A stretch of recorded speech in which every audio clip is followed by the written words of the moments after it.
Hello দর্শক, welcome back to my channel. আজকের পর্বে শেয়ার করব পটল আর 2 চামচ মসুর ডাল দিয়ে সম্পূর্ণ ইউনিক স্বাদের একটি রেসিপি। আশা করি রেসিপিটি সবার ভালো লাগবে।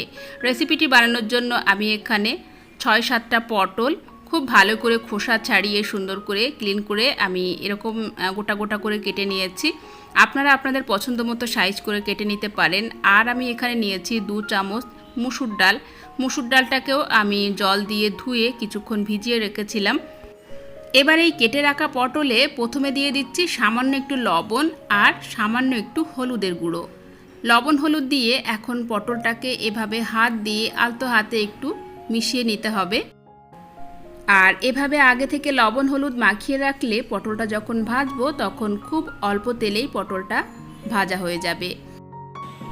এবার একটা প্যানে 1 টেবিল চামচ পরিমাণ সরিষার তেল দিয়ে একে একে দিয়ে দিচ্ছি কেটে রাখা পটল। আর এখানে সবগুলো পটল আমি একসাথেই ভেজে নেব। তো এখন লো টু মিডিয়ামে রেখে আমি পটলগুলো মোটামুটি একটু কালার করে ভেজে নেব। তো এখানে পটলটাকে আমি 1-1.5 মিনিট ধরে ভালো করে ভেজে নিয়েছি। খুব সুন্দর একটা কালার চলে এসেছে আর পটলগুলো কিন্তু একদম 90% সিদ্ধ হয়ে গেছে। এখন এই ভাজা পটলগুলোকে আমি তুলে নেব। এবার ওই প্যানেই আমি দিয়ে দিলাম আবারও 1 টেবিল চামচ পরিমাণ সরিষার তেল। তেলটা একটু গরম হলে দিয়ে দিচ্ছি কয়েকটা রসুনের কোয়া, 2টো শুকনো লঙ্কা এবং সেই সাথে সাথেই দিয়ে দিচ্ছি পেঁয়াজ কুচি। আমি এখানে একটা মিডিয়াম সাইজের পেঁয়াজ কুচিয়ে নিয়েছি। এবার সব কিছু একসাথে ভালো করে ভেজে নেব যতক্ষণ না সুন্দর একটা গন্ধ বেরিয়ে আসে। তো এখানে পেঁয়াজের কাঁচা গন্ধটা চলে গেছে আর এখন দিয়ে দিচ্ছি আগে থেকে ভিজিয়ে রাখা মসুর ডাল। মসুর ডালটা দিয়ে এখন পেঁয়াজ, মসুর ডাল, রসুন সব কিছু একসাথে আরও 1 মিনিটের মতো ভেজে নিতে হবে। আর এই পর্যায়ে আমি দিয়ে দিচ্ছি 1 টেবিল চামচ পরিমাণ আদা আর জিরা বাটা। তো আদা জিরা বাটাটা দিয়ে এখন সব কিছু একসাথে ভালো করে মিশিয়ে নিলাম। তো মোটামুটি এখানে আমি 1-1.5 মিনিট ধরে ভালো করে ভেজে নিয়েছি। আর এখন দিয়ে দিচ্ছি আগে থেকে ভেজে রাখা পটল। তো সব কিছু দিয়ে এখন খুব সুন্দর করে কিছুক্ষণের জন্য কষিয়ে নেব, মোটামুটি 1 মিনিটের মতো। তো ভালো করে সব কিছু কষিয়ে নেওয়ার পর এখন দিয়ে দিচ্ছি জল। আমি এখানে 1 গ্লাস জল দিয়ে দিলাম।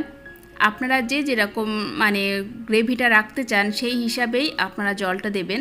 তবে এই রান্নাটা একটু মাখো মাখো খেতে বেশি ভালো লাগে। তো জলটা দেওয়ার পর এখন লো টু মিডিয়ামে রেখে আমি আরও 3-4 মিনিট জাল করে নেব। তো 3-4 মিনিট জাল করার পর আমি ফিরে এলাম। তো ডালটা কিন্তু একেবারে 100% সিদ্ধ হয়ে গেছে। এখন আমি একটু ভালো করে ডালটাকে ম্যাশ করে দিচ্ছি। বেশ থকথকে একটা ভাব চলে আসবে। এই পর্যায়ে দিয়ে দিচ্ছি কিছুটা কাঁচা লঙ্কা। আর যেহেতু ডালটা সিদ্ধ হয়নি তাই আগে আমি কিন্তু কোনো রকম লবণ হলুদ দিইনি। তো এই পর্যায়ে আমি সামান্য হলুদ আর স্বাদ মতো লবণও দিয়ে দিলাম। দিয়ে সব কিছু একসাথে ভালো করে নাড়াচাড়া করে হাই ফ্লেমে জাল করে নেব আরও 1 মিনিটের মতো। তো বাড়িতে মাছ, মাংস, ডিম কিছুই না থাকলে আপনারা শুধুমাত্র মসুর ডাল আর পটল দিয়ে এই লোভনীয় স্বাদের রেসিপিটা বানিয়ে নিতে পারেন।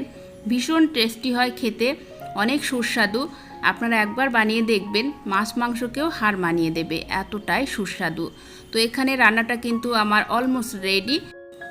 নামানোর আগে উপর থেকে দিয়ে দিচ্ছি ধনিয়া পাতা কুচি আর সামান্য একটু গরম মশলা পাউডার। তো অসাধারণ স্বাদের এই মসুর ডালের রেসিপিটা কিন্তু গরম ভাত, রুটি, পরোটার সাথে জমিয়ে পরিবেশন করতে পারেন। আশা করি আজকের এই ইউনিক স্বাদের রেসিপিটি আপনাদের সবার ভালো লেগেছে। আজকের মতো বিদায় নিচ্ছি। দেখা হচ্ছে আগামী পর্বে নতুন রেসিপি নিয়ে। আল্লাহ হাফেজ।